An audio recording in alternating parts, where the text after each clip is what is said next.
Preocupa lo que sucede en Medio Oriente, más allá de lo que se ha vivido durante estos últimos años de conflictos muy largos, por ejemplo, el de los palestinos y los israelíes, pero también las tensiones en otros países como en Siria, en Irak, con intervenciones extranjeras. Ahora vemos que las dos principales potencias militares se enfrentan también en una larga disputa, porque han sido rivales desde hace más de 30 años, al menos en esta etapa reciente, luego de la llegada de la Revolución Islámica en el 79 a Irán, e Israel también, que ve a Irán como una amenaza porque lo acusa de tener en este momento capacidades para desarrollar un arma nuclear. ¿Cómo ves la situación en Medio Oriente, el impacto que esto tiene y además los escenarios que pueden generarse en las próximas semanas?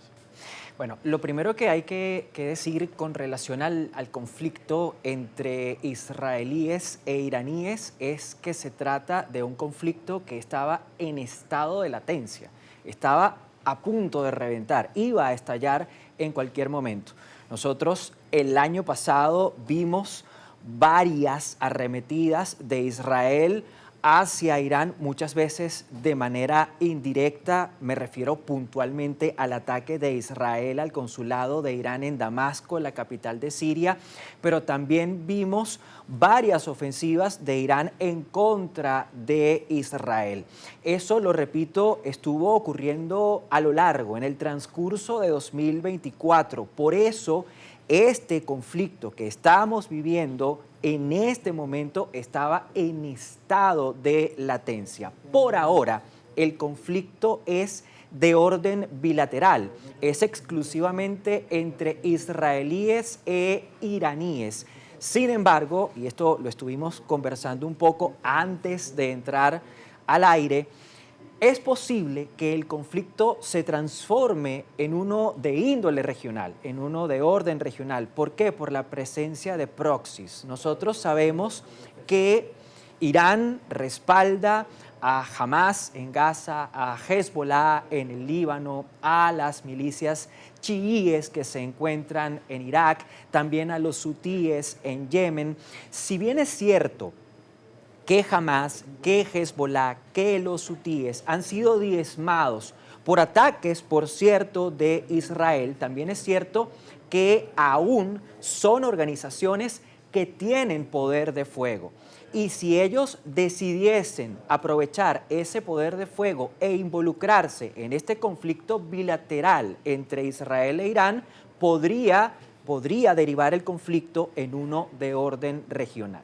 ¿Y qué implicación tendría eso directamente, Alejandro? Porque hemos visto en las últimas horas que el presidente de Estados Unidos, Donald Trump, está evaluando si va a atacar o no a Irán y ha dado un plazo de 2 semanas para decidir si lo hará. En el caso de que Estados Unidos se implique directamente para apoyar a Israel en esta guerra, está la oportunidad de que Irán pueda negociar durante este tiempo que tiene y llegar a un acuerdo con Estados Unidos, como él mismo lo había planteado, de que le había dado un plazo de 60 días para llegar a un acuerdo en esta nueva etapa de negociaciones sobre el programa nuclear iraní, que es algo que le ha preocupado a Estados Unidos también, porque de hecho en el primer periodo de Trump el gobierno estadounidense se sale de ese acuerdo que suscribió además con otras potencias occidentales. Ahora yo te pregunto si está esa posibilidad muy latente de que Irán no dé su brazo a torcer y continúe respondiendo los ataques de Israel e intensificándose este conflicto, y que finalmente Estados Unidos entre y también tomen acción otras milicias o grupos considerados terroristas como Hezbollah en Líbano, los hutíes del Yemen y las milicias proiraníes en Irak. ¿Qué implicación tendría esto? Porque estaríamos hablando de una guerra a escala mucho mayor que va a tener la participación de diferentes actores. Sí. A ver, en el caso de Estados Unidos, el propio presidente Donald Trump ha dicho que se tomará 2 semanas para tomar una decisión sobre qué va a hacer con relación a Irán y con relación a este conflicto entre israelíes e iraníes. ¿Por qué es clave o por qué es importante importante para Israel que Estados Unidos decida tomar una acción más directa en este conflicto? Porque si bien Israel tiene poder de fuego, si bien es cierto que el Estado de Israel tiene una capacidad militar propia, también es cierto que el Estado de Israel no cuenta con todos los recursos armamentísticos que necesita para cumplir su objetivo.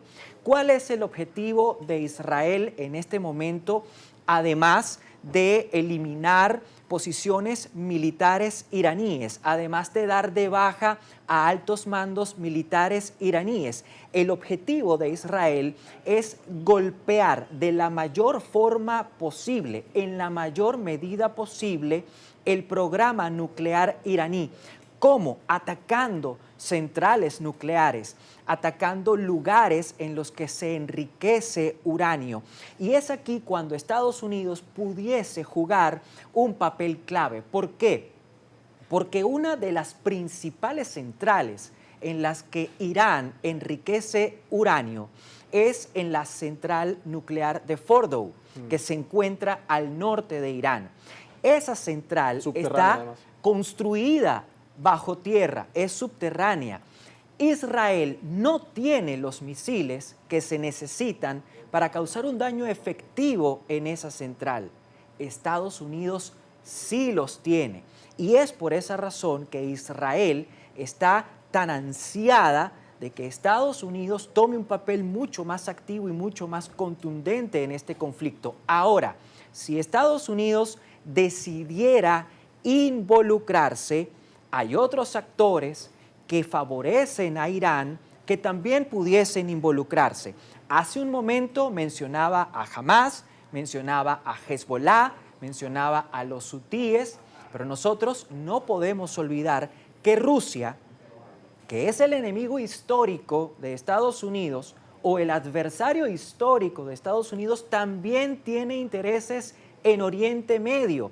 De hecho, Rusia se involucra con Irán y le brinda respaldo a Irán para poder tener influencia en Oriente Medio.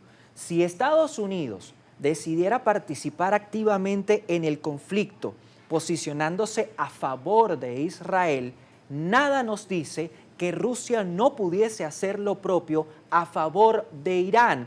Y aquí, por supuesto, que la vara subiría y se colocaría más alta, porque ya no sería exclusivamente un conflicto bilateral, ya no sería exclusivamente un conflicto regional.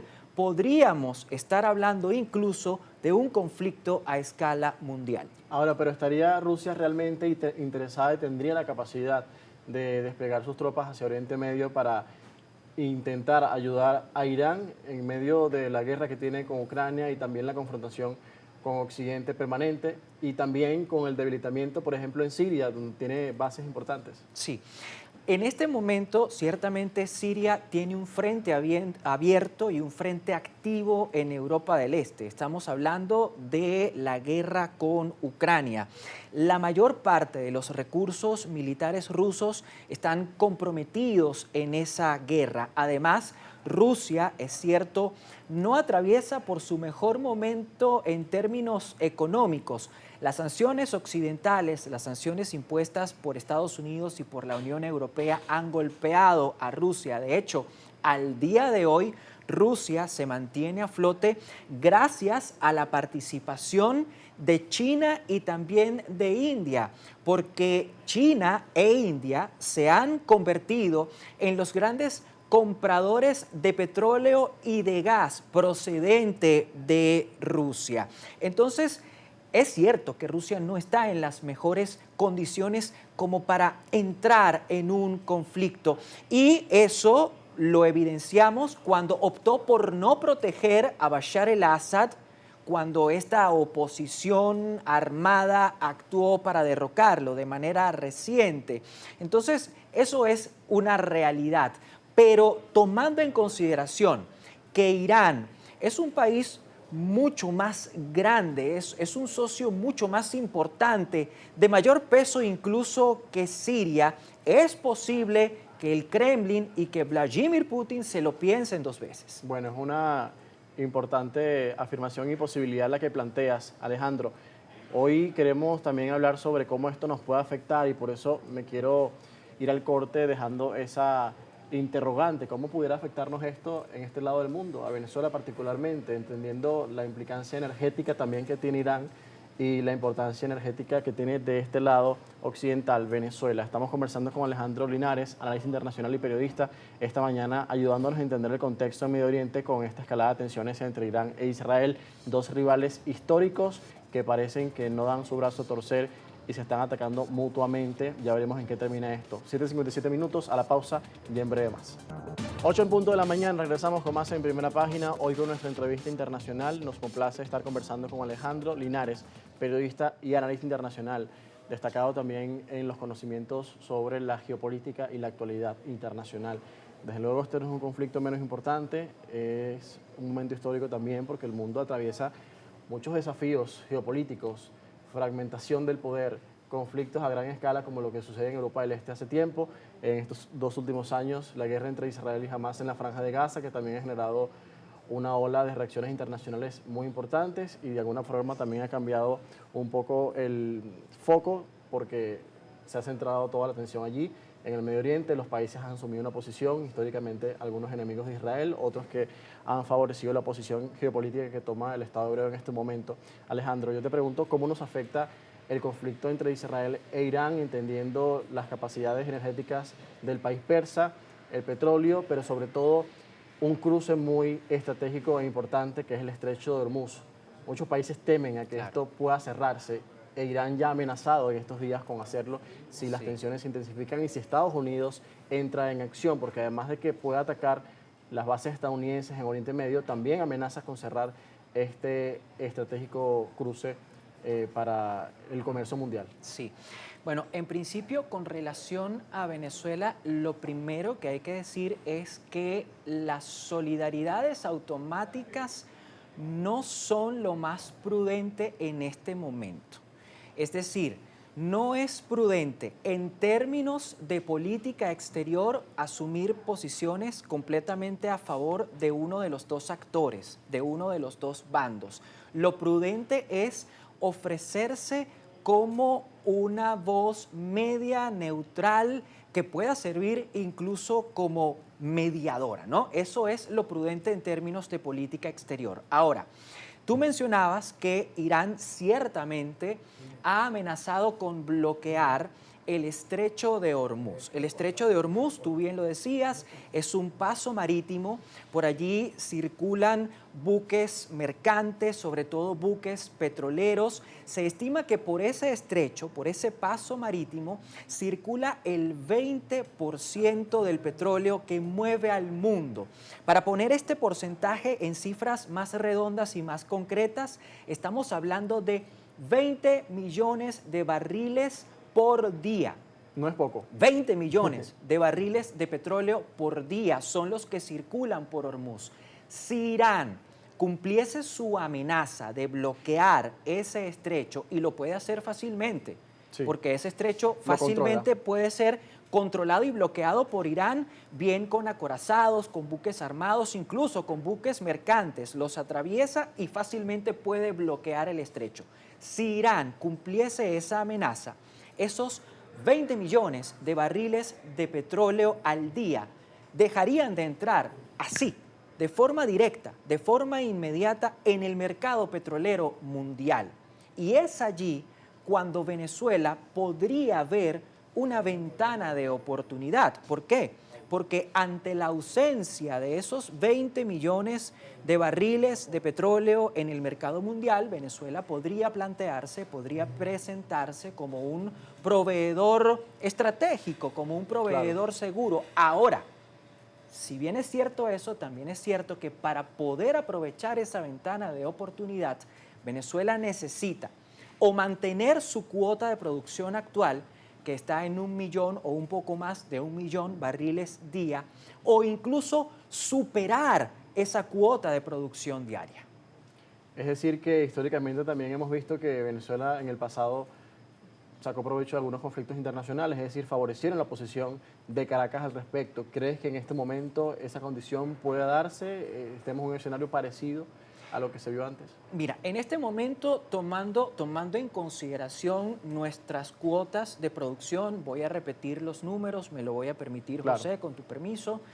Según fuentes secundarias de la OPEP, Venezuela produce 800.000 barriles de petróleo al día. Y según las propias autoridades venezolanas, Venezuela produce 1 millón, poco más de 1 millón de barriles de petróleo al día. Eso está muy lejos, muy lejos de los 3 millones de barriles de petróleo al día que producíamos por allá a finales de los 90, comienzos de los 2000.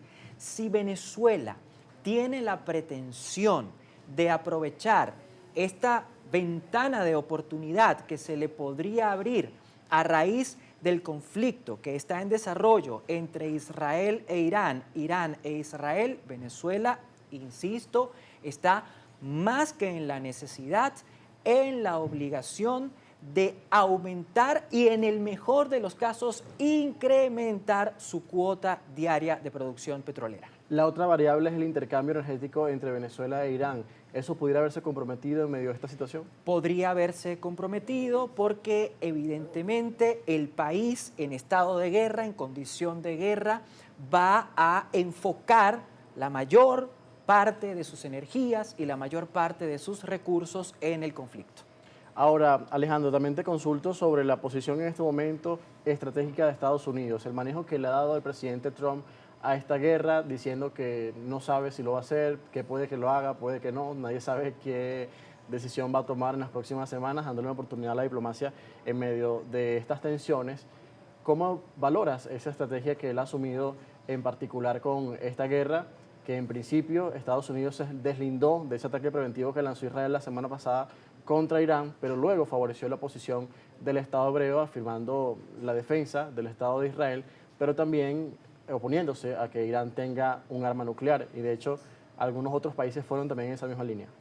Creo que aunque no lo diga de forma expresa, porque está en la obligación de mostrarse constantemente en franco respaldo a favor de Israel, creo que el presidente Trump le está dando tiempo a los canales diplomáticos. Vamos a ver si los canales diplomáticos logran algún tipo de resultado positivo. El presidente Trump tiene cómo negociar con Irán una desescalada del conflicto. Y ese instrumento es el pacto nuclear o el acuerdo nuclear del que, por cierto, el mismo Donald Trump se salió o abandonó en el año 18. Donald Trump tiene esa propuesta sobre la mesa. Le ha dicho a Irán: vamos a negociar o a renegociar este acuerdo nuclear. Si Irán, si el régimen de los ayatolás optara por dar ese paso y por sentarse en la mesa con Trump, con Estados Unidos y, ¿por qué no?, también con otros actores internacionales de peso para renegociar ese pacto nuclear, es posible que Estados Unidos ejerza su influencia sobre Israel y particularmente sobre el gobierno que encabeza el primer ministro Benjamín Netanyahu, para hacer que Israel rebaje el tono bélico con el que ha actuado hasta este momento con relación a Irán. Y hay señales de esa posibilidad, entendiendo también las capacidades militares que tienen cada uno. Irán, por ejemplo, la semana pasada estaba lanzando más misiles balísticos que ahora, ha disminuido el lanzamiento de los misiles hacia Israel, sin embargo han generado impacto porque han burlado las capacidades de la cúpula de hierro y han caído en zonas residenciales, de hecho. O sea, ¿qué tan probable es que esto se pueda mantener por tanto tiempo? Entendiendo eso, al menos ya señala Irán de que no tiene la misma capacidad que al principio, al menos está administrando mejor quizás sus capacidades bélicas. Sí, fíjate, en el caso de Irán, Israel ha logrado golpear las lanzaderas de misiles, ha logrado golpear los aeropuertos desde los que pueden despegar aviones de combate, pero Irán sigue teniendo en sus manos, en su posesión, una buena cantidad de misiles, sobre todo misiles inteligentes, misiles que son balísticos y que tienen capacidad para hacer blanco en objetivos muy específicos. Irán todavía tiene esa capacidad. Repito, lo que ha golpeado Israel son sus lanzaderas. El hecho de que Irán tenga golpeadas sus lanzaderas de misiles o incluso sus aeropuertos, ciertamente merma un poco su capacidad ofensiva, pero el mermar su capacidad ofensiva no lo desarma por completo. Es decir, estamos hablando de un país que continúa armado. Y mientras Irán continúe armado y continúe con la franca disposición de hacerle frente a Israel, y mientras Israel continúe con la franca disposición de mantener su ofensiva contra Irán, va a ser muy difícil que este conflicto pueda llegar a un fin inmediato. Finalmente, Alejandro, para terminar esta entrevista que nos complace tener hoy, ¿cómo ves la actuación de los demás países en el Medio Oriente, incluso rivales de Irán como Arabia Saudita? ¿Le conviene a un país como Arabia Saudita el debilitamiento de la República Islámica, ya que mira un poco con distancia, condena públicamente a Israel y la escalada, sin embargo no va más allá de eso? Claro. Arabia Saudí es un país al que obviamente le interesa que Irán sea una nación debilitada, porque Arabia Saudí es un país árabe, Irán es un país persa. Además en Arabia Saudí son sunitas y en Irán son chiitas. Entonces sí, ciertamente a Arabia Saudí le conviene que Irán sea un país debilitado. Pero llama la atención cómo el mundo árabe le ha dicho a Israel: oye, nosotros no estamos del todo de acuerdo con este tipo de ofensivas. ¿Por qué?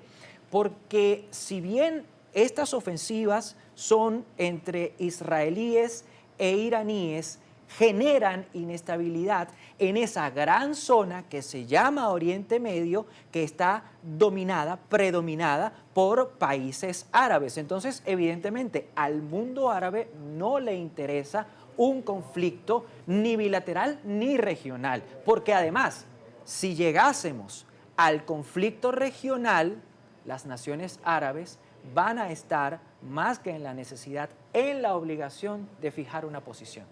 Muchísimas gracias por acompañarnos hoy, Alejandro. Muy interesante y especial este tema por las implicaciones que tiene en todo el mundo y en la también estabilidad internacional muy debilitada en este momento, además por la poca eficiencia de los organismos internacionales que parece que han perdido su capacidad de negociación. Gracias a ti, gracias a todo el equipo por la invitación.